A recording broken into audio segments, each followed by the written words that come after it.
Assalamualaikum warahmatullahi wabarakatuh. Salam sehat untuk kita semua. Semoga kita semua selalu mendapat lindungan Allah Subhanahu wa Ta'ala ya. Diberikan nikmat sehatul afiat serta dimudahkan segala urusannya. Amin ya robbal alamin.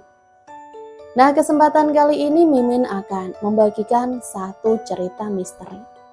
Nah, seperti apa ceritanya? Mari kita mulai.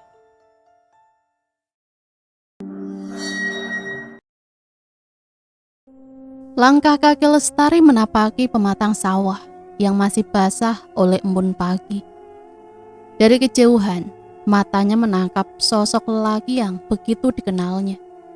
Brata, lelaki yang selama 10 tahun terakhir mengisi hari-harinya dengan janji, tawa, juga bisikan cinta yang tak pernah habis. Sawah di bawah langit yang perlahan menguning karena sinar mentari adalah saksi bisu perjalanan mereka. Betapa sering mereka duduk berdua di atas rumput, berbagi cerita tentang masa depan, tentang rumah tangga yang ingin mereka bangun bersama. Namun pagi ini ada sesuatu yang berbeda. Brata berdiri dengan wajah tegang. Tatapan matanya tidak lagi hangat seperti biasanya, melainkan kaku, penuh keraguan. Lestari sempat merasakan dadanya bergetar aneh. Firasat buruk menjaleri tubuhnya. "Mas," panggil Lestari pelan sambil tersenyum mencoba menepis keraguannya sendiri. Brata menoleh tapi tak membalas senyum itu. Justru ia menarik nafas panjang, seolah sedang mengumpulkan keberanian untuk mengucapkan sesuatu yang berat. Lestari mendekat. Jemari tangannya refleks, ingin menggenggam tangan lelaki itu.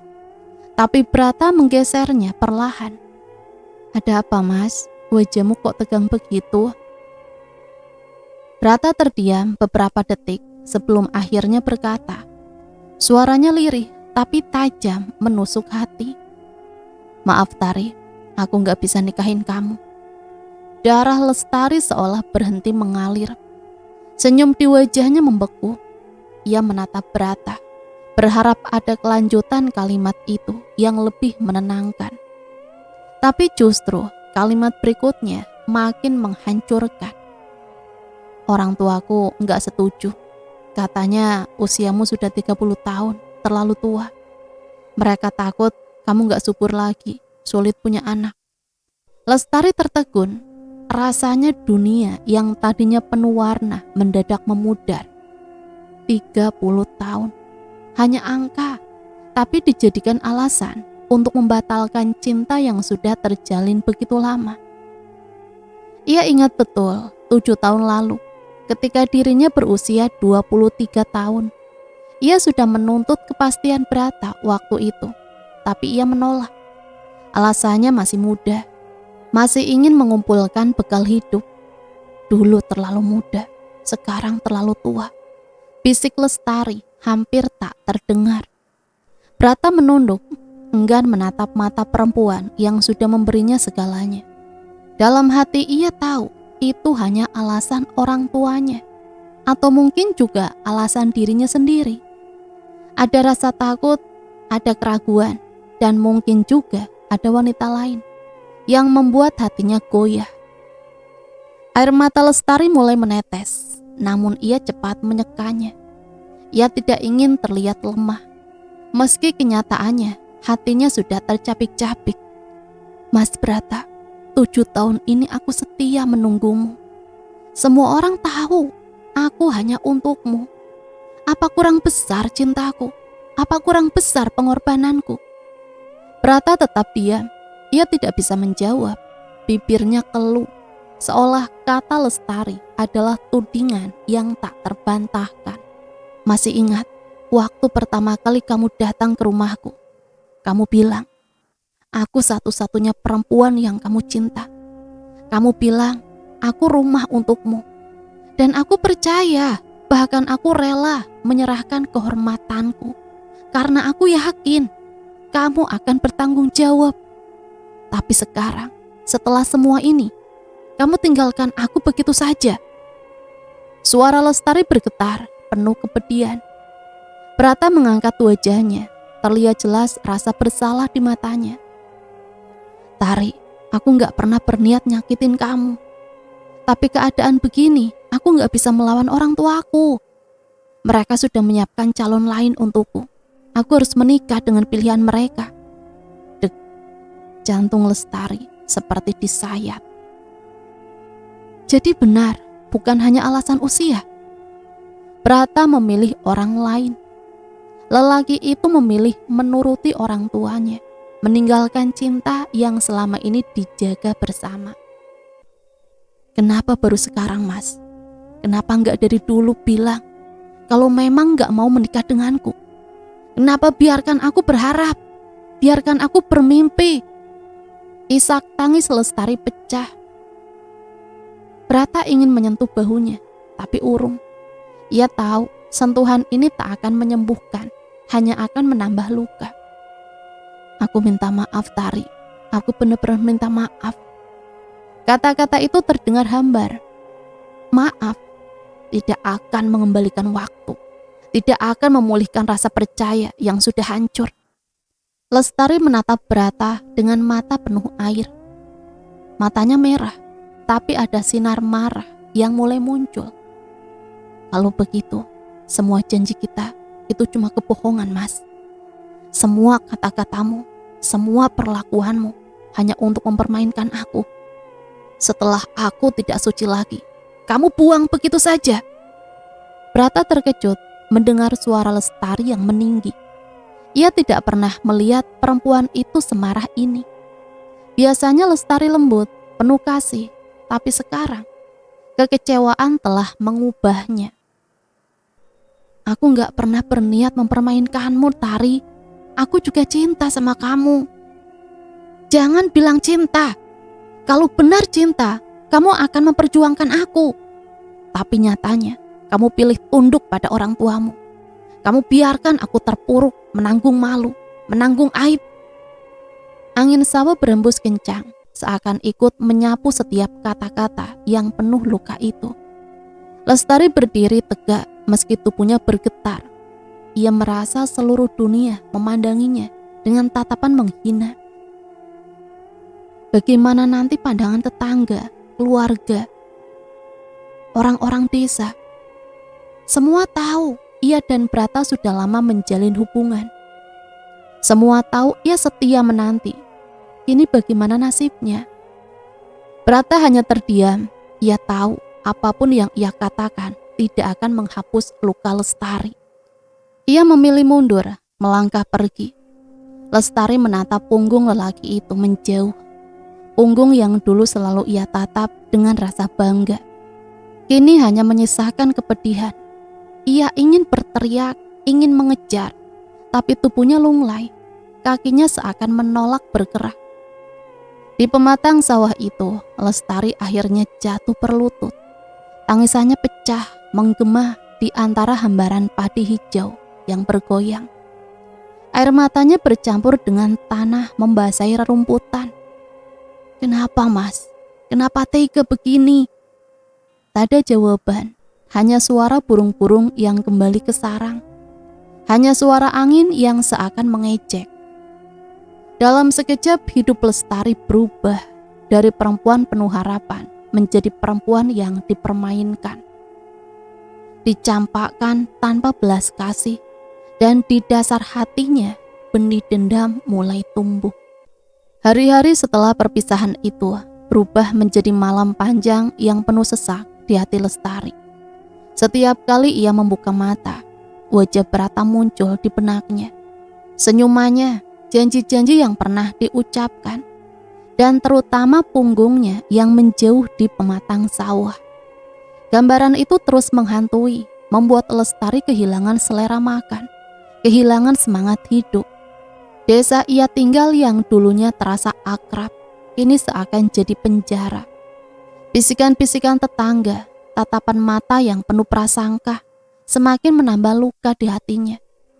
Ada yang berbisik di belakangnya, "Kasihan, sudah ditinggalkan Brata. Katanya mereka sudah terlalu dekat, sampai-sampai tak bisa diselamatkan lagi kehormatannya. Kalimat itu menusuk meski diucapkan lirih. Lestari tahu betul orang-orang desa bisa kejam dengan lidah mereka. Ia berjalan menunduk tiap kali melewati jalan setapak. Hatinya koyak, sementara ia tak punya lagi orang tua untuk bersandar. Ayah dan ibunya sudah lama meninggal, meninggalkan Lestari seorang diri di rumah kecil peninggalan mereka. Malamnya ia habiskan dengan menangis. Kenapa aku diperlakukan seperti ini? Apa salahku?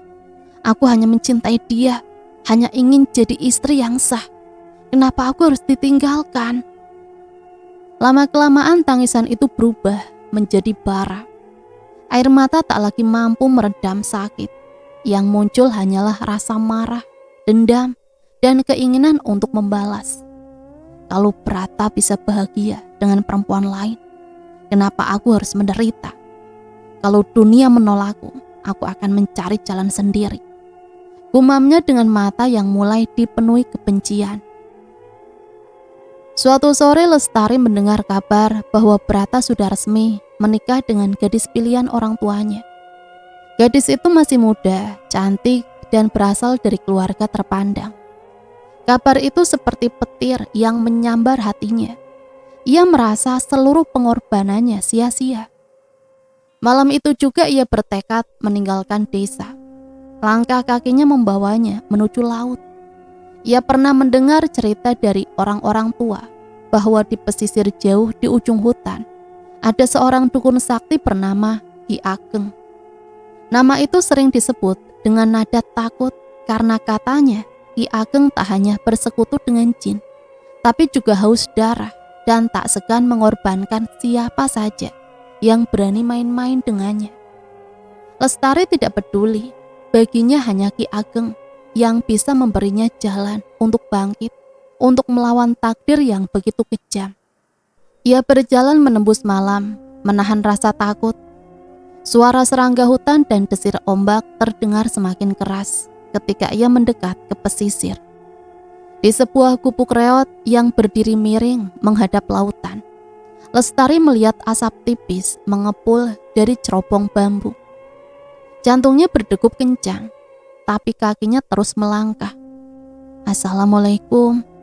Suaranya bergetar, mencoba sopan meski tubuhnya gemetar.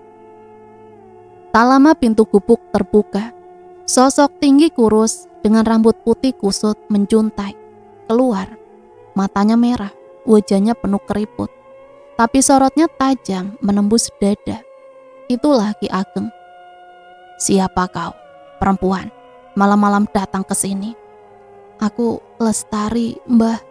Aku datang untuk meminta pertolongan.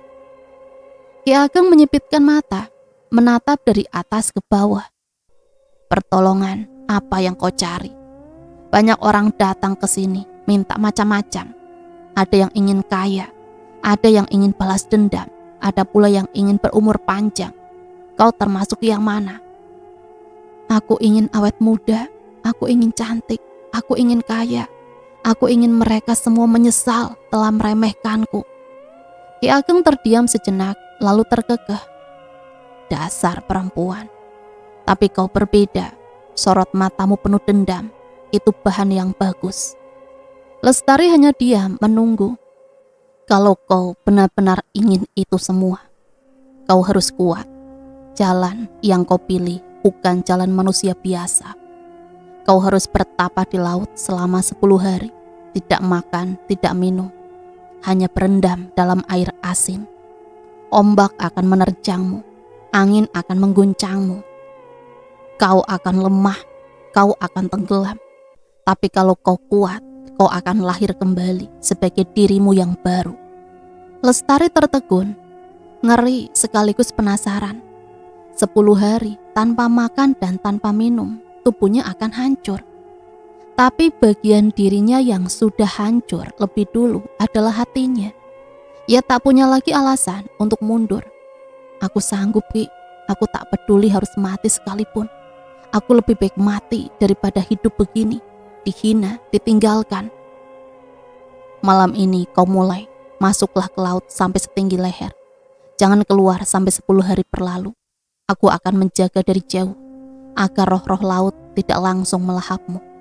Kalau kau bertahan, tubuhmu akan menyerap kekuatan laut. Kau akan jadi muda, cantik, dan kekuatanmu akan lebih dari sekedar manusia. Lestari menerima perintah itu tanpa ragu. Malam itu juga ia melangkah ke laut. Air dingin menyentuh kakinya, merambat naik hingga ke pinggang, lalu ke dada. Ombak bergemuruh memukul tubuhnya tanpa ampun. Bulan hanya separuh, cahayanya pucat menyoroti wajah Lestari yang basah oleh air dan air mata. Ya Allah, kalau memang jalan ini sesat, maafkan aku. Tapi aku tak punya pilihan lain. Bisiknya sebelum seluruh tubuhnya tenggelam dalam gulungan ombak. Hari-hari berikutnya menjadi ujian maut. Angin malam menusuk kulitnya. Kulitnya terkelupas karena garam, perutnya perih, bibirnya kering. Tapi ia bertahan. Sesekali ia melihat bayangan-bayangan aneh di sekelilingnya. Sosok hitam dengan mata merah, tangan panjang yang berusaha meraih. Namun setiap kali ia hampir putus asa, bayangan Brata dan istrinya muncul lagi di kepalanya. Itulah yang membuatnya terus berpegang. Pada hari ke-10 ketika matahari terbit dengan cahaya merah menyala, Lestari masih berdiri di laut, tubuhnya kurus, wajahnya pucat.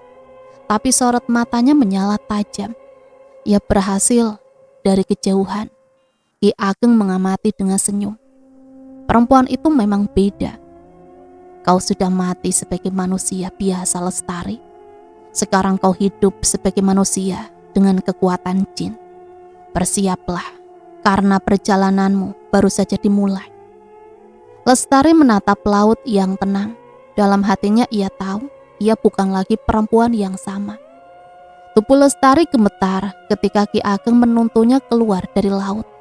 10 hari yang menguras nyawa itu membuat wajahnya pucat, bibirnya pecah-pecah dan kulitnya hampir mengelupas. Tak banyak manusia yang mampu melewati ujian laut itu. Kau memang diciptakan untuk jalan besar, Lestari. Lestari hanya diam, tubuhnya lemah, tapi hatinya penuh dengan bara.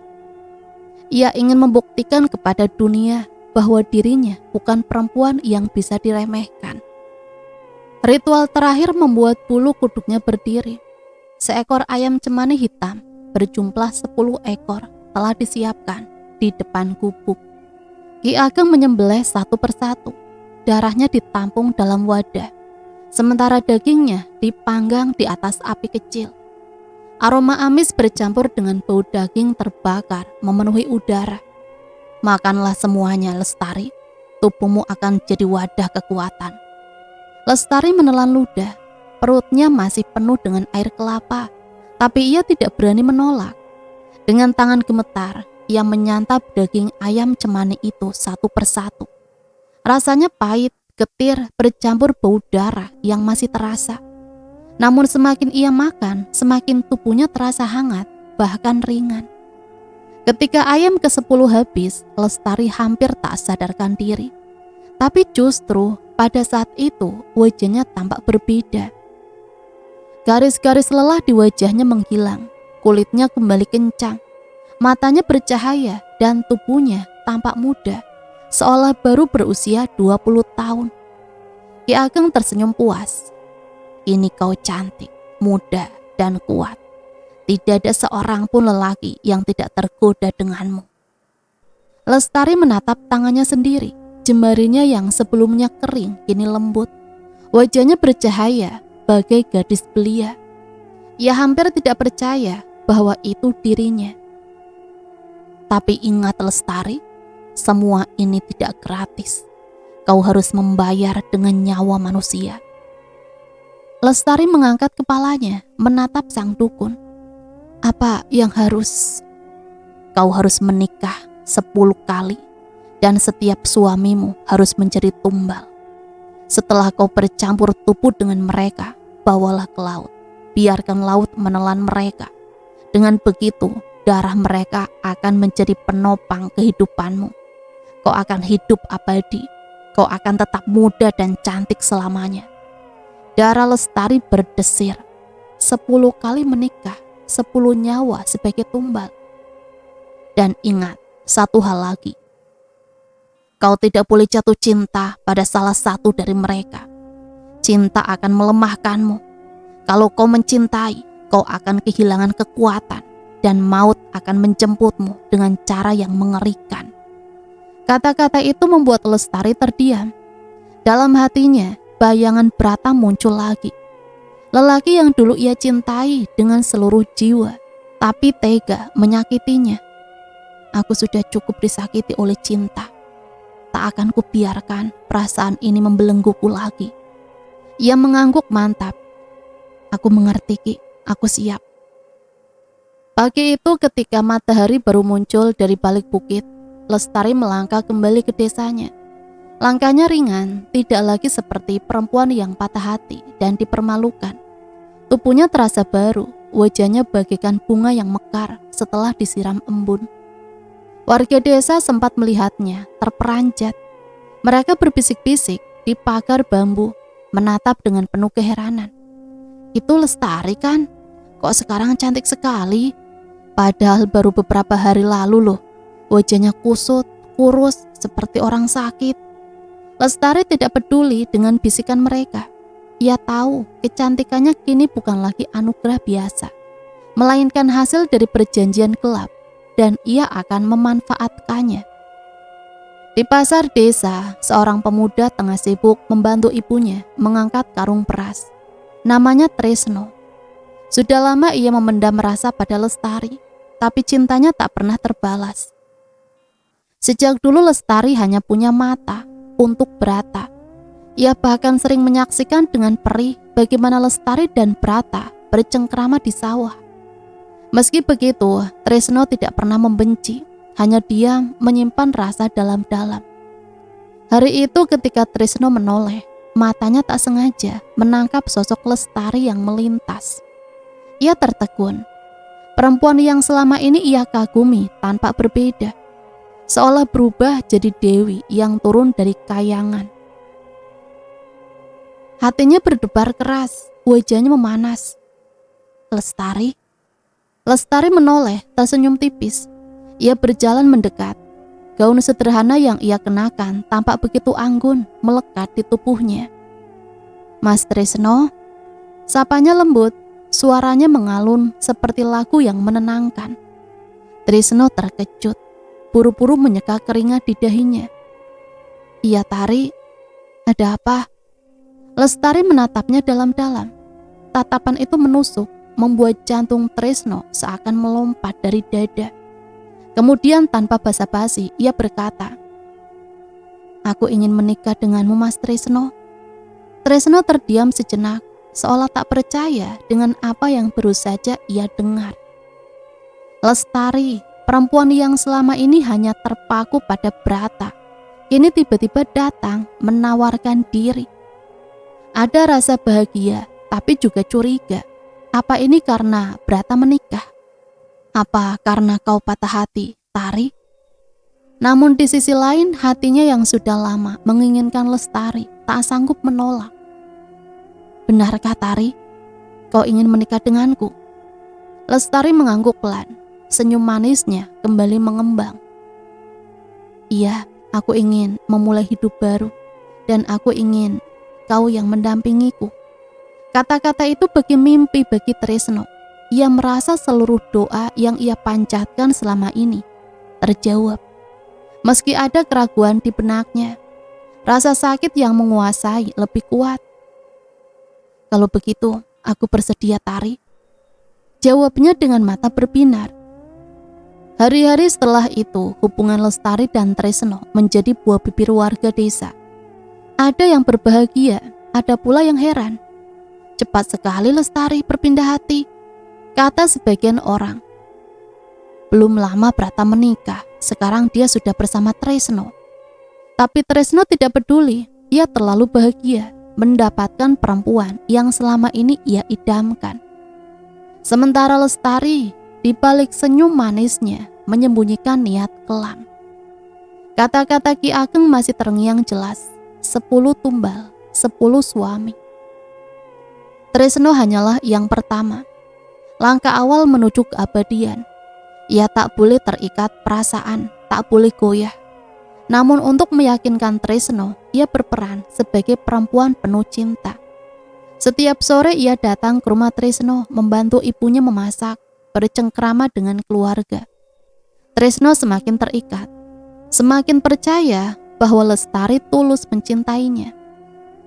Suatu malam ketika bulan purnama menggantung di langit, Tresno memberanikan diri bicara.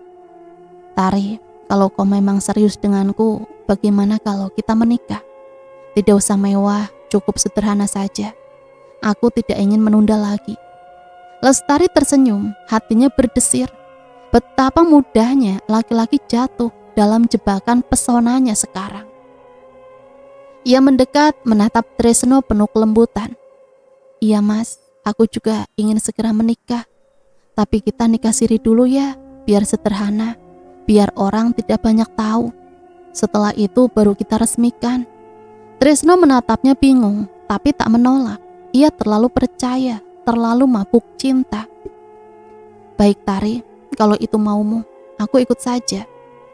Malam itu juga mereka mendatangi seorang sesepuh desa. Di dalam rumah kayu sederhana, dengan cahaya lampu minyak yang temaram. Sesepuh itu menikahkan mereka secara agama. Hanya disaksikan oleh 2 orang saksi, tanpa pesta, tanpa keramaian. Ketika ijab kabul terucap, Tresno menatap Lestari dengan mata berkaca-kaca. Baginya inilah hari paling bahagia dalam hidupnya. Ia akhirnya mendapatkan perempuan yang selama ini hanya bisa ia kagumi. Dari kejauhan Lestari tersenyum, tapi senyum itu menyimpan rahasia. Dalam hatinya ia tahu, jalan ini hanyalah awal dari serangkaian pengorbanan. Tresno bukanlah tujuan, hanya perantara. Sepulang dari rumah sesepuh, mereka berjalan beriringan di bawah cahaya bulan. Tresno menggenggam tangan Lestari erat, seolah tak ingin melepaskan.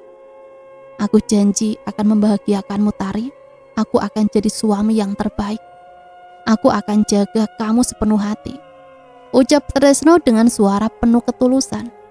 Lestari menatapnya, tersenyum tipis. Dalam hatinya ada sedikit getar yang tak ia duga. Ketulusan Tresno terasa nyata, berbeda dengan Brata yang penuh alasan. Namun ia segera mengingat peringatan dari Ki Ageng. "Jangan jatuh cinta. Cinta akan melemahkanmu." "Aku percaya mas," jawabnya lembut meski hatinya dingin. Malam itu di rumah kecil peninggalan orang tuanya Lestari, ia menerima Tresno sebagai suaminya. Malam pertama mereka berjalan penuh gairah. Tresno begitu bahagia, ia merasa hidupnya kini sempurna. Bagi Tresno, itu adalah malam paling indah. Baginya cinta yang ia pendam selama ini akhirnya terbalas.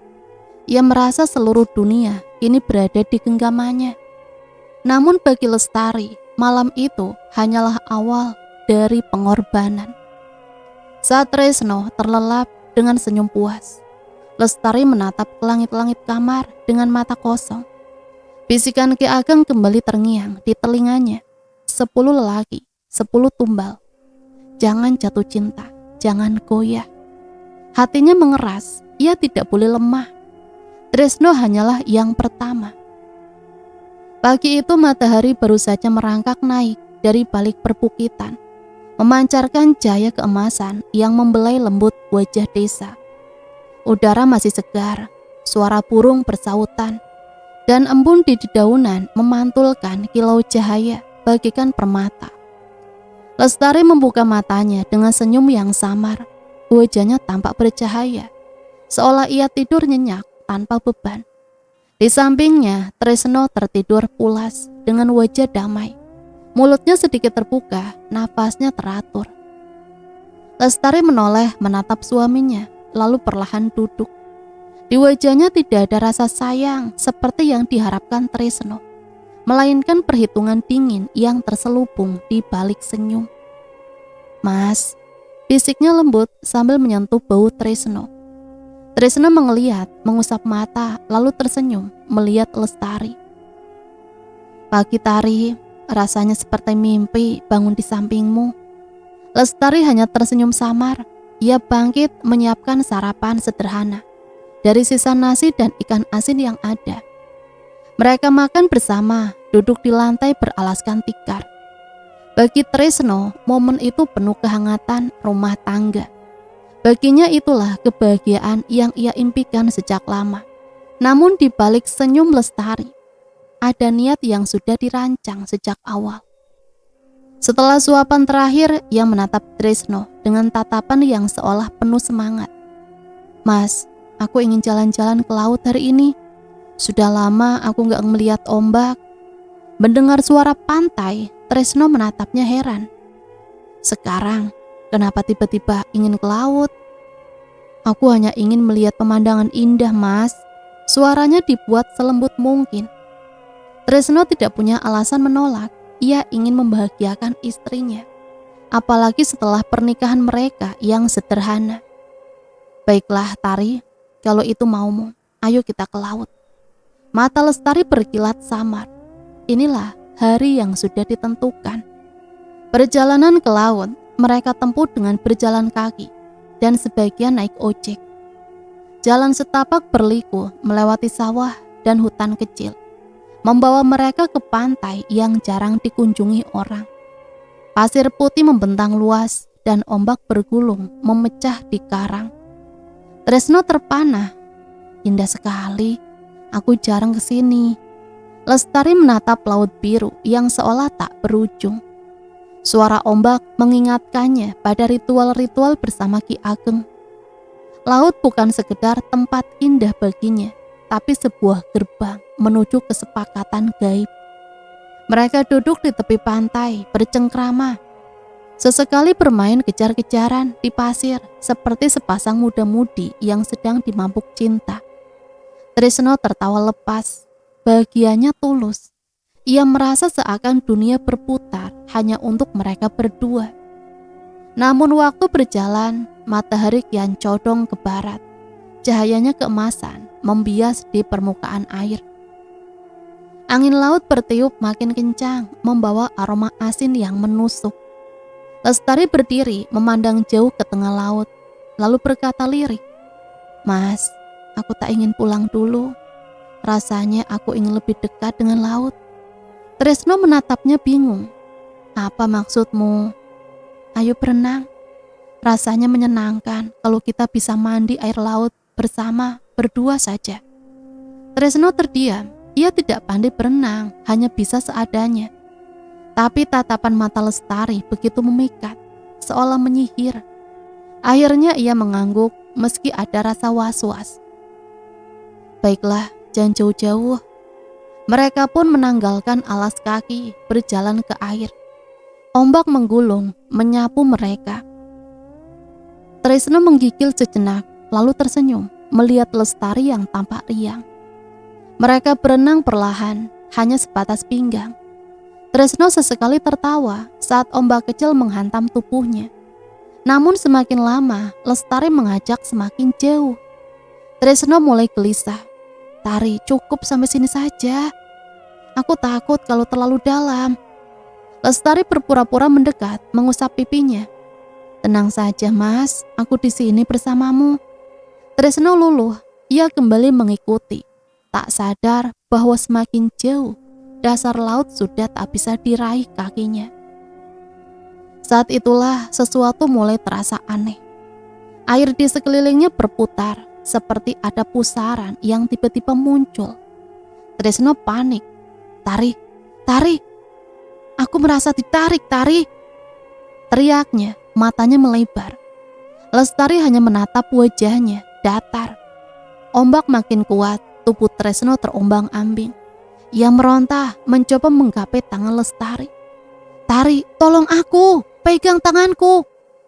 Teriaknya dengan suara serak, penuh ketakutan. Namun sebelum jemarinya menyentuh, sesuatu yang tak terlihat menariknya ke bawah. Tresno menjerit, tubuhnya tersedot ke dalam pusaran. Air laut menutup di atas kepalanya, hanya gelembung-gelembung kecil yang tersisa. Lestari berdiri tegak di air, menatap kosong ke tempat Trisno lenyap. Di wajahnya tidak ada tangisan, tidak ada kesedihan, hanya ketenangan dingin, seolah ia baru saja menunaikan sebuah tugas. Ombak kembali bergulung seperti biasa, seakan-akan tidak pernah terjadi apa-apa. Lestari berbalik berjalan ke tepi pantai dengan langkah pelan. Pakaiannya basah, menempel di tubuhnya. Rambut terurai berkilau di terpa cahaya senja. Wajahnya tampak semakin cantik, lebih segar, lebih muda. Ada sesuatu yang berbeda di matanya. Auranya makin kuat, memikat, seolah laut memberinya anugerah. Di kejauhan, matahari tenggelam perlahan. Langit berubah merah keunguan. Suara samar terdengar sayup. Lestari menatap ufuk barat, bibirnya melengkung tipis. Trisno telah menjadi tumbal pertama. Setelah Trisno hilang di telan laut, Lestari pulang ke rumah dengan wajah berseri. Air asin masih menempel di kulitnya, namun tubuhnya terasa berbeda. Ia berdiri di depan cermin tua peninggalan ibunya. Wajahnya tampak lebih segar. Garis-garis lelah yang dulu mulai muncul di sekitar mata kini lenyap. Kulitnya halus berkilau, rambutnya hitam legam dan terurai indah. Ia mengusap pipinya sendiri, tersenyum puas. Inilah hasilnya. Trisno telah memenuhi jatah sebagai tumbal pertama. Ki Ageng benar, setiap korban akan memperpanjang kecantikan, kekayaan, dan kekuatan dalam dirinya. Beberapa hari kemudian Lestari kembali ke pantai tempat ia menenggelamkan Trisno. Di sana ia menemukan sesuatu yang membuatnya terperanjat. Sebuah peti kayu tua terdampar di antara karang. Dengan susah payah ia membukanya, dan di dalamnya ada emas, perhiasan, dan kain sutra. Bau asin bercampur aroma kemenyan menyengat. Lestari tersenyum samar. Laut tidak hanya memberinya kecantikan, tapi juga kekayaan.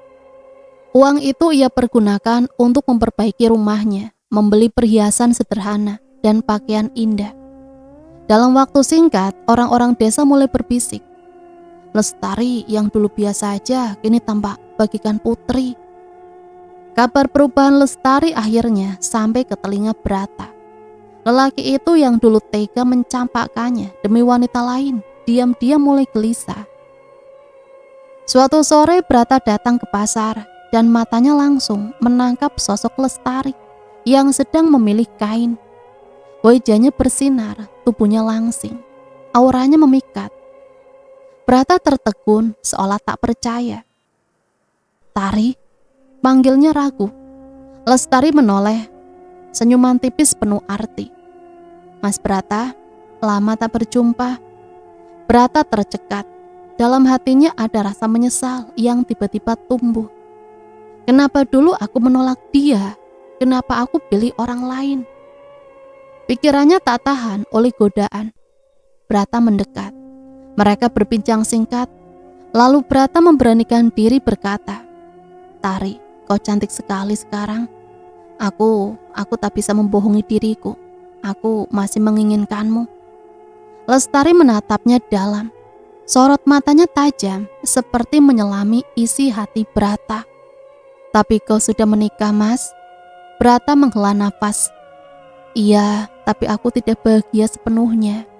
Istriku baik, tapi hatiku masih ada padamu. Biarkan aku menjadikanmu selingkuhanku." Lestari tersenyum sinis.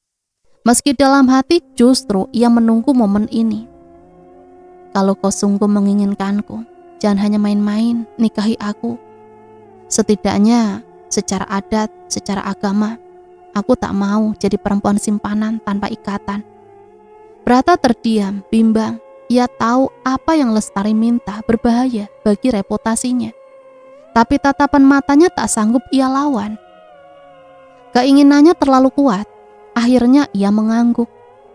"Baiklah Tari, kita nikah secara siri. Tapi jangan ada yang tahu." Prosesi pernikahan mereka berlangsung diam-diam di rumah seorang mudin tua. Tidak ada pesta, tidak ada kabar yang tersebar, hanya doa-doa lirih ijab kabul yang dilafalkan dengan suara bergetar. Brata memegang tangan Lestari, merasakan hangat yang pernah hilang dari hidupnya. Akhirnya mereka resmi menikah secara agama, meski tersembunyi dari pandangan dunia. Setelahnya mereka kembali ke rumah Lestari. Malam turun, bulan menggantung tinggi. Angin laut membawa aroma asin yang samar. Di kamar Lestari, duduk bersisihan dengan Brata. Lelaki itu menatapnya takjub. "Kenapa kau semakin cantik, Tari? Wajahmu seperti tak pernah tua." Lestari tersenyum samar, menyibakkan rambutnya. "Mungkin karena kau baru sadar, Mas, aku tetap perempuan yang dulu kau tinggalkan." Brata merasa bersalah, namun nafsu lebih kuat dari penyesalannya. Ia mendekap Lestari erat, menciumnya dengan rakus. Malam itu mereka terlarut dalam hubungan intim penuh gairah. Bagi Brata ini adalah malam pelampiasan hasrat terpendam, penebusan kesalahan masa lalu. Namun bagi Lestari itu hanyalah bagian dari rencana. Ia tahu cepat atau lambat Brata akan menambah daftar panjang tumbal. Setelah Brata tertidur pulas, Lestari menatapnya lama. Di wajahnya, suaminya itu ada jejak lelaki yang dulu pernah ia cintai dengan tulus. Kini yang tersisa hanyalah permainan. Senyum tipis mengembang di bibirnya. "Brata, kau yang dulu mencampakkanku, kini kembali padaku, dan kau akan menjadi bagian dari perjalanan abadi yang kutempuh." Lestari merebahkan diri di sampingnya, matanya terpejam. "Lestari, aku seperti mimpi bisa bersamamu lagi," gumamnya lirih. Lestari membuka mata, tersenyum tipis. "Jangan hanya bermimpi, Mas. Bukankah semalam kau sudah membuktikan kalau aku nyata?" Brata tertawa kecil, lalu mengelus tangan Lestari. Namun bayangan istrinya di rumah mendadak melintas di benaknya. Ada rasa bersalah yang menusuk, tapi segera ia singkirkan. Nafsu dan rasa kagum pada Lestari lebih kuat daripada suara hatinya. Setelah sarapan sederhana, Brata duduk di kursi bambu bersiap-siap pamit. "Tari, aku harus pulang. Istriku pasti mencari. Aku tak bisa terlalu lama di sini." Lestari memandangnya dengan tatapan penuh arti. "Pulanglah, tapi sebelum itu temani aku sebentar ke laut. Aku pengen melihat matahari naik. Kita bisa menganggapnya sebagai bulan madu singkat." Brata sempat terdiam. Ia tahu waktunya mepet, tapi pesona Lestari membuatnya sulit menolak. Akhirnya ia mengangguk. "Baiklah, sebentar saja ya." Mereka berdua berjalan menyusuri jalan setapak menuju pantai. Sesampainya di tepi laut, Lestari melepas sandal lalu mengajak Brata masuk ke air. "Ayo Mas, sekali ini saja bermainlah." Dengan tertawa meski ada sedikit ragu. "Kau tak pernah berubah, Tari, selalu suka laut." Mereka berenang berdua, tubuh mereka basah oleh air asin. Ombak datang menghantam, namun Brata merasa seolah sedang kembali ke masa mudanya dulu. Masa ketika ia dan Lestari pertama kali jatuh cinta. Sementara itu Lestari menyembunyikan senyum penuh rahasia. Laut adalah saksi perjalanan kelamnya dengan Ki Ageng. Setiap langkah yang ia lakukan di sini bukan hanya permainan, melainkan bagian dari jalan panjang menuju keabadian. Setelah puas berenang, Lestari duduk di pasir, rambutnya basah menempel di wajah. Brata menatapnya dengan mata berbinar, seakan jatuh cinta lagi. "Kalau aku bisa, aku ingin selalu di sisimu, Tari," ujarnya lirih. Lestari hanya tersenyum samar.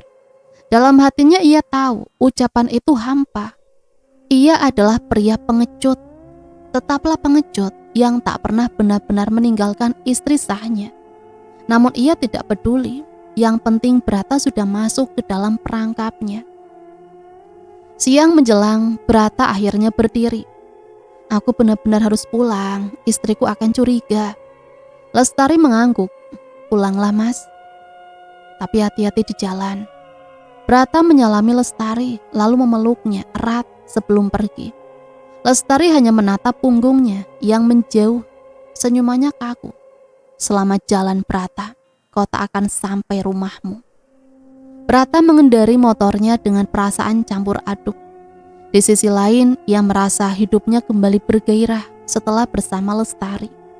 Di sisi lain, ia dihantui rasa bersalah pada istrinya. Angin berjalan menerpa wajahnya, sementara bayangan Lestari masih melekat di kepalanya. Di sebuah persimpangan jalan besar, Prata memperlambat motornya. Jalanan tampak lenggang, hanya beberapa kendaraan besar melintas. Namun tanpa ia sadari, sebuah truk melaju dari arah kanan dengan kecepatan tinggi. Prata baru menoleh ketika suara klakson keras membelah udara. Matanya membelalak, tubuhnya kaku. Ia berusaha membelokkan motornya, tapi sudah terlambat. Benturan keras menghantam tubuhnya, membuat motor terpental ke pinggir jalan. Prata terlempar beberapa meter, tubuhnya menghantam aspal dengan suara mengerikan. Darah seketika mengucur dari kepala dan mulutnya. Truk itu berhenti mendadak, supirnya keluar dengan wajah pucat. Sementara orang-orang berlari menghampiri. Tubuh Prata tergeletak, nyaris tak bergerak. Matanya setengah terbuka, nafasnya tersengal-sengal, lalu perlahan berhenti. Wajahnya hancur, darah membasahi bajunya. Ia mati mengenaskan di tempat. Kabar kematian Prata cepat menyebar di desa. Istrinya histeris, menangis meraung-raung sambil memeluk jasad suaminya. Tetangga-tetangga ikut mengiringi dengan duka mendalam. Banyak yang mengira itu murni kecelakaan, namun tak ada yang tahu bahwa ada rahasia gelap yang membayanginya. Sementara itu di rumahnya, Lestari duduk tenang di kursi. Ia menatap keluar jendela, mendengarkan bisikan angin laut yang sampai ke telinganya. Bibirnya mengulas senyum. 2 sudah berlalu, masih 8 yang tersisa. Ia menyentuh wajahnya sendiri, merasakan kulitnya yang makin kencang dan bercahaya. Laut telah mengambil tumbal berikutnya. Kecantikan dan kekayaannya kian bertambah. Namun jauh di lubuk hati ada rasa puas yang bercampur getir. Prata, lelaki yang dulu pernah ia cintai sekaligus menyakitinya, kini telah mati mengenaskan. Di jalan raya yang dingin, sebagai tumbal kedua dalam perjalanan abadi Lestari. Dan malam itu ketika ombak bergemuruh lebih keras dari biasanya, Lestari tahu laut sedang merayakan korban barunya. Hari-hari setelah kematian Prata, desa kembali bergulir seperti biasa. Namun bagi Lestari, hidupnya tak lagi sama. 2 lelaki telah menjadi tumbal dan tubuhnya makin tampak muda serta segar. Orang-orang mulai berbisik kagum pada kecantikan Lestari yang seolah menantang waktu. Banyak pria melirik, tapi tak ada yang berani mendekat terlalu jauh. Entah kenapa, selalu ada hawa misterius yang menyelimuti perempuan itu. Di tengah suasana itu, muncullah seorang pendatang baru bernama Munif. Ia datang dari kota kecil di seberang gunung, menyewa sebuah rumah sederhana di tepi desa. Warga hanya tahu ia bekerja sebagai guru mengaji bagi anak-anak. Penampilannya sederhana, kemeja polos, sarung, atau celana kain, dan peci hitam. Namun ada wibawa yang sulit dijelaskan dalam sikapnya. Tidak ada yang tahu bahwa Munif adalah keturunan seorang kiai besar dari kampung seberang. Darah ulama mengalir dalam dirinya meski ia memilih hidup rendah hati. Pertama kali Lestari melihat Munif adalah saat lelaki itu berjalan pulang dari surau, ditemani beberapa anak kecil yang baru belajar mengaji. Sinar matahari sore jatuh di wajahnya, membuat raut tegas itu semakin menonjol. Lestari tertegun, hatinya bergetar aneh. Ia belum pernah melihat lelaki dengan aura seperti itu. Siapa dia? Bisiknya pada seorang tetangga. Itu Munif, pendatang baru, katanya mau mengabdi di desa, mengajar anak-anak mengaji. Orangnya alim, tapi sederhana sekali. Mendengar itu, Lestari tersenyum samar. Inilah calon tumbal berikutnya. Tapi berbeda dari sebelumnya, kali ini ia merasa ada sesuatu yang membuatnya penasaran. Bukan hanya fisik Munif, melainkan keteguhan sikapnya yang tampak jelas. Hari-hari berikutnya, Lestari mulai mendekati Munif. Ia berpura-pura sebagai wanita anggun, sopan dan lembut. Setiap kali Munif lewat di depan rumahnya, ia menyapa dengan senyum ramah. Kadang ia mengirimkan makanan dengan alasan sekedar berbagi. Munif dengan sikap tenangnya selalu menerima dengan sopan. "Terima kasih Bu Lestari, semoga Allah membalas kebaikan panjenengan." Kata-kata itu membuat hati Lestari berdebar. Ia terbiasa dengan rayuan lelaki, bukan dengan doa tulus seperti itu. Namun ia menepis perasaan itu. "Jangan bodoh Tari, dia hanya bagian dari perjanjianmu. Kau tidak boleh jatuh cinta." Tapi semakin hari semakin sulit baginya menahan diri. Proses mendekati Munif tidak mudah, berbeda dengan Tresno dan Brata yang gampang luluh. Munif tidak mudah didekati. Ia menjaga jarak, tidak pernah memberi isyarat ketertarikan.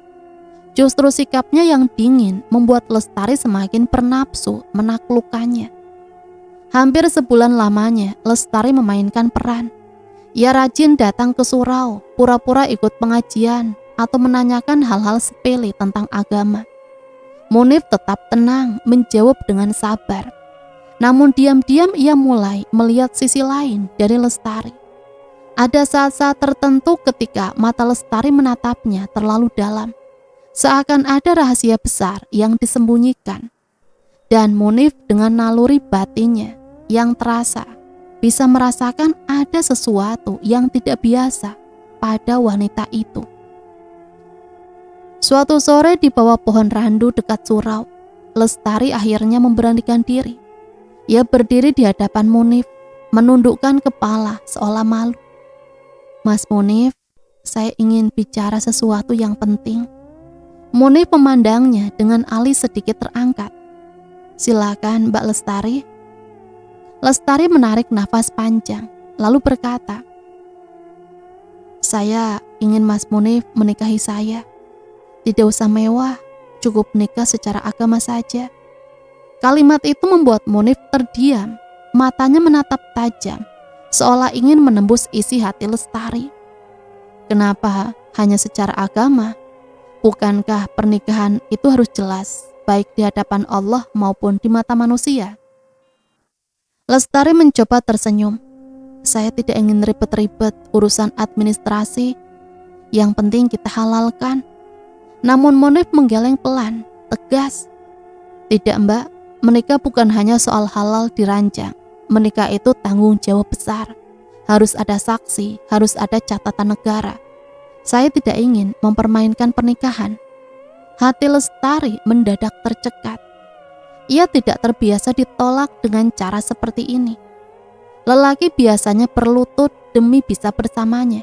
Tapi Munif, lelaki sederhana yang bahkan tidak kaya raya, berani menolak syarat yang ia ajukan. Ada perasaan marah yang bergejolak di hati Lestari. Namun bersamaan dengan itu ada pula rasa kagum. Munif bukan lelaki sembarangan. Ia berbeda. Malam itu Lestari termenung di kamarnya. Lilin kecil menyala. Bayangan wajah menari di dinding. Ia memikirkan kata-kata Munif. Menikah bukan hanya soal halal dirancang. Kalimat itu bergaung di telinganya. Untuk pertama kalinya, Lestari merasakan keraguan terhadap jalan yang ia pilih. Tapi ia buru-buru mengusir pikiran itu. "Tidak Tari, kau sudah berjanji 10 tumbal. Kalau tidak, kau akan binasa." Namun di lubuk hatinya yang paling ia tahu, ada sesuatu yang berubah. Hari-hari berikutnya, Lestari tetap mendekati Munif. Tapi kali ini sikapnya lebih lembut, lebih tulus. Ia bahkan tidak sadar bahwa perlahan-lahan dirinya jatuh dalam perasaan yang seharusnya ia hindari. Munif sendiri masih waspada. Ia bisa merasakan hawa aneh dari Lestari. Namun ia juga melihat ketulusan yang sesekali muncul. Ada pergulatan yang belum bisa ia pahami. Namun satu hal pasti, Munif bukan pria yang bisa ia kendalikan dengan mudah. Dan Lestari tahu untuk pertama kalinya sejak ia bersekutu dengan Ki Ageng, hatinya mulai goyah. Hari itu di desa dipenuhi bisik-bisik kabar gembira.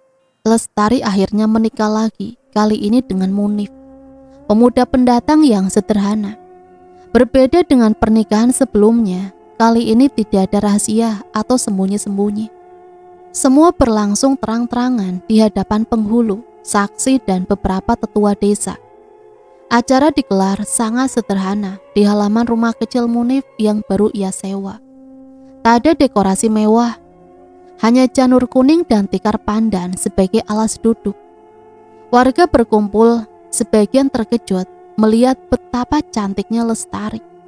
Kulitnya bercahaya, senyumnya menawan, seolah usia tidak lagi menempel di wajahnya.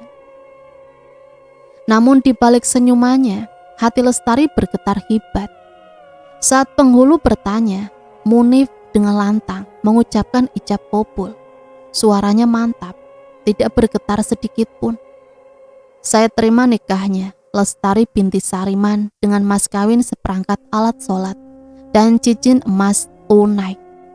Seketika suasana hening, lalu disusul ucapan sah dari para saksi. Lestari menunduk menitikkan air mata, bukan karena sedih, melainkan untuk pertama kalinya setelah sekian lama, ia benar-benar merasa seperti seorang istri yang terhormat. Tidak ada tipu daya, tidak ada permainan rahasia, hanya pernikahan yang murni. Malamnya setelah para tamu pulang dan suasana kembali tenang, Munif duduk bersama Lestari di dalam kamar sederhana mereka. Munif memandang istrinya lama, lalu berkata, "Aku berterima kasih pada Allah diberi jodoh sepertimu. Aku tahu banyak orang di desa ini iri atau mencibir, tapi aku percaya setiap orang punya masa lalu.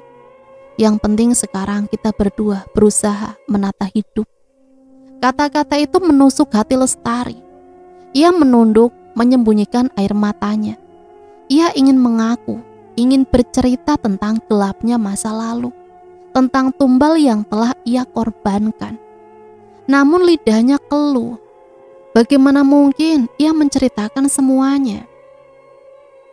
Ia hanya berbisik, "Terima kasih mas, terima kasih sudah menerima aku."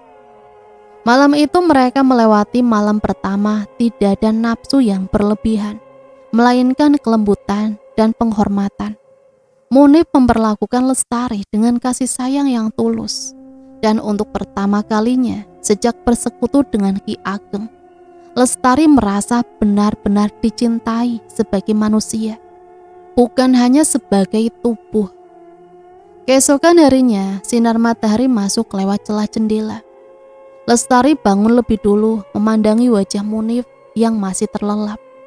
Ada kedamaian yang sulit ia jelaskan. Namun di sudut hatinya, suara Ki Ageng seolah berbisik, "Kau sudah lupa perjanjianmu. Masih ada 8 tumbal yang harus kau serahkan. Kalau tidak, kutukan akan menjemputmu." Tubuhnya merinding. Ia menepis pikiran itu, lalu segera menyiapkan sarapan untuk Munif. Mereka makan bersama dengan tawa kecil, seperti pasangan baru menikah pada umumnya. Setelah makan, Lestari berkata dengan nada hati-hati, "Mas, bagaimana kalau hari ini kita jalan-jalan ke laut? Aku sudah lama tidak melihat pantai sejak kecil. Rasanya aku ingin duduk di pasir, mendengar ombak." Munif menatapnya heran, lalu tersenyum. "Baiklah, kalau itu membuatmu bahagia, mari kita ke laut." Mereka berjalan berdua menuju pantai. Angin laut bertiup lembut. Bagi Lestari, tempat ini adalah saksi segala dosa dan rahasia kelam. Disinilah Tresno dan Brata terakhir kali melihat matahari. Dan kini seharusnya Munif menyusul mereka. Namun ketika Munif melepas sandalnya dan hendak masuk ke air, Lestari mendadak panik. Ia berlari kecil, mendekat, menggenggam tangannya. "Jangan mas, kau jangan berenang mas." Munif menoleh dengan heran. Kenapa? Bukankah kau yang mengajakku ke sini? Lestari terdiam, dadanya sesak, matanya basah. Ia tidak bisa berkata jujur, hanya menggeleng keras. Aku takut, aku tidak ingin kehilanganmu, Mas. Munif menatapnya lama. Ada kebingungan tapi juga kelembutan di matanya. Lalu mengangguk, tidak ingin memperpanjang pertanyaan. Baiklah, kalau itu membuatmu cemas, aku tidak akan berenang. Kita duduk saja di sini. Mereka pun duduk di pasir berpegangan tangan, memandang laut biru yang luas. Lestari menunduk, hatinya bergejolak. Seharusnya hari ini menjadi hari kematian Munif.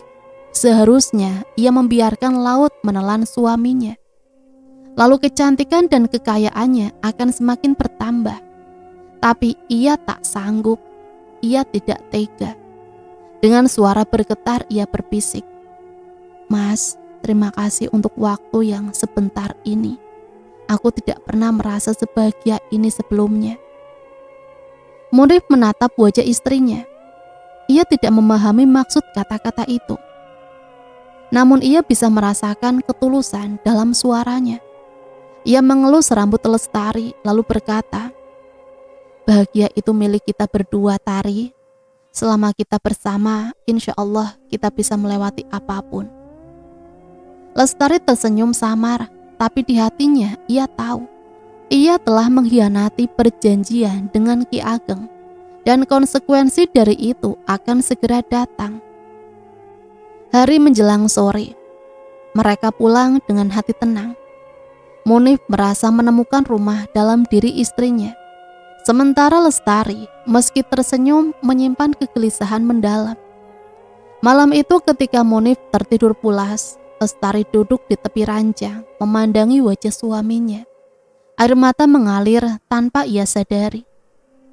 Mas Munif, aku tahu, aku seharusnya menjadikanmu tumbal, tapi aku tidak sanggup. Jika harus mati, biarlah aku yang menanggungnya. Dalam keheningan malam, Lestari sadar cintanya pada Munif telah menghancurkan seluruh rencana kelam yang ia bangun selama ini. Malam itu langit desa tampak muram, awan pekat menggantung.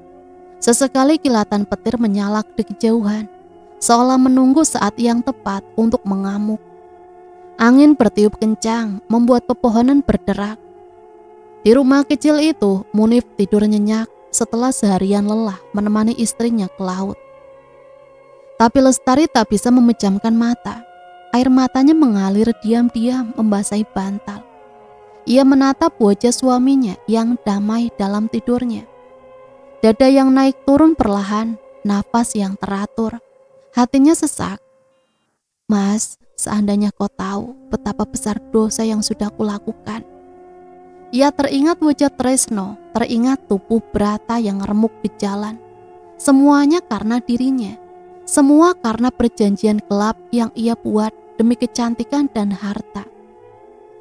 Kini setelah bertemu Munif, Lestari sadar betapa salah langkahnya. Ia benar-benar jatuh cinta pada Munif, dan justru karena itu ia merasa lemah. Bisikan Ki Ageng kembali terdengar samar di telinganya. Kau sudah mengingkari, Tari. Tumbal yang seharusnya jatuh hari ini kau tunda. Jangan kira bisa lari dari perjanjian. Kalau kau tak serahkan, kau akan jadi gantinya. Tubuh Lestari gemetar. Ia memeluk lututnya di pojok ranjang, lalu mengusap wajahnya yang penuh air mata. Kalau memang aku yang harus jadi gantinya, biarlah. Asal Munif jangan disentuh. Dengan hati yang bulat, ia berdiri perlahan agar tidak membangunkan suaminya. Ia menyampirkan selendang tipis di bahunya, lalu melangkah keluar rumah. Hujan belum turun, tapi udara laut membawa dingin menusuk tulang. Langkahnya gontai, tapi setiap tapak terasa mantap, seolah ia sudah menerima takdir. Pantai malam itu mencekam, ombak menggulung keras, berdebur menghantam batu karang. Langit kelam, hanya cahaya petir sesekali menerangi pasir yang basah. Lestari berdiri di tepi pantai, rambutnya terurai tertiup angin. Ki Ageng, Aku menyerahkan diriku. Jangan ambil Munif. Biarkan dia hidup. Biarkan dia bahagia tanpa aku. Tangisannya pecah, suaranya parau bercampur dengan deru angin laut. Ia melangkah perlahan masuk ke air, membiarkan ombak membasahi kakinya. Tubuhnya bergetar, bukan hanya karena dingin, tapi juga karena ketakutan akan apa yang akan terjadi. Langit berkilat terang, seolah surga dan neraka membuka tabirnya. Petir menyambar keras mengguncang bumi. Sekejap cahaya putih membelah langit dan jatuh tepat di mana Lestari berdiri. Tubuhnya terpental, terhempas ke pasir basah. Asap tipis mengepul dari kulitnya yang gosong. Wajah cantik yang selama ini ia banggakan hancur. Kulitnya hangus, rambutnya terbakar. Bau daging terbakar menyebar di udara, menyatu dengan aroma asin laut. Lestari mati dalam keadaan mengenaskan. Di rumah Munif terbangun mendadak, hatinya gelisah, seolah ada sesuatu yang memanggil dari kejauhan. Ia menoleh ke sisi ranjang dan mendapati Lestari tak ada. Panik, ia bergegas keluar rumah, menyusuri jalan setapak dengan kaki telanjang. "Lestari, kau di mana?" Suaranya tenggelam oleh angin. Warga yang mendengar teriakan Munif ikut keluar. Beberapa membawa obor, menyusuri jalan menuju pantai. Hujan mulai turun deras, membuat obor mereka hampir padam. Sesamanya di pantai, salah seorang warga menjerit, "Astagfirullah, itu Lestari!" Semua mata tertuju pada tubuh hitam gosong yang tergeletak di pasir. Munif berlari, lututnya hampir goyah saat melihat istrinya dalam kondisi mengenaskan. Ia jatuh berlutut memeluk jasad hangus itu tanpa peduli panas yang masih terasa. Kenapa kau tinggalkan aku secepat ini?" Warga hanya bisa berdiri terpaku, sebagian menutup mulut, sebagian lain menundukkan kepala. Tak ada yang berani mendekat, menyaksikan betapa tragisnya nasib perempuan itu. Dengan bantuan warga, jenazah Lestari dibawa pulang ke rumah Munif. Bau gosong menyelimuti udara, membuat beberapa orang terpaksa menutup hidung. Munif tetap di sisi jasad istrinya, tak rela beranjak. "Pak Kiai harus diberi kabar," ucap seorang tetua desa. "Jenazah ini harus segera diurus." Munif hanya mengangguk, matanya sembab, wajahnya penuh air mata. Tangannya tak henti mengelus rambut istrinya yang sudah gosong. "Aku akan urus semuanya, aku akan mandikan, aku akan kafani, dan biarkan aku yang lakukan." Warga terdiam, lalu setuju membantu semampu mereka. Malam itu di bawah cahaya lampu, Munif yang penuh kesabaran memandikan tubuh istrinya yang hangus. Air mata terus mengalir di pipinya. Dengan lembut ia membersihkan bekas gosong, meski kulit Lestari sudah tak lagi utuh. Ia melakukan dengan tangan gemetar, tapi hati ikhlas. Munif mencium keningnya yang hangus sebelum kain itu menutup seluruh tubuh. Suara tangisannya pecah lagi, membuat warga yang hadir ikut menitikan air mata. Fajar menyingsing dengan langit mendung. Jenazah Lestari disolatkan di masjid desa. Banyak warga datang, sebagian karena rasa iba, sebagian lain karena penasaran dengan kematian tragis yang menimpa wanita itu. Munif berdiri di saf depan, wajahnya pucat, matanya merah. Ia menunduk dalam-dalam, tak henti berdoa agar Allah mengampuni istrinya. Meski hanya sebentar hidup bersama, cintanya pada Lestari begitu tulus dan mendalam. Setelah itu jenazah dibawa ke pemakaman. Tanah merah digali, liang lahat dipersiapkan. Munif sendiri yang turun ke liang lahat menata jenazah istrinya dengan tangannya sendiri. Saat tanah mulai ditimbun, suara tangis Munif kembali terdengar. "Selamat jalan, Tari. Semoga Allah merahmatimu. Aku akan selalu mendoakanmu." Tanah terus menutup hingga akhirnya makam Lestari berdiri sunyi di antara nisan-nisan lain.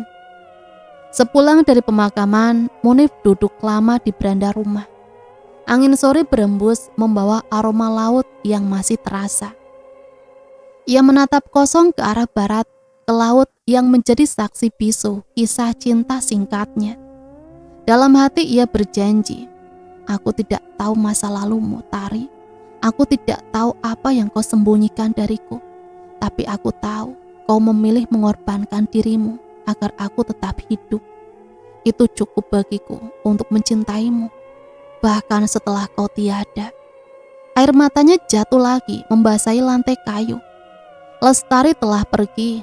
Wajah cantiknya lenyap, terbakar petir. Namun bagi Munif, Lestari akan selalu ada dalam hatinya.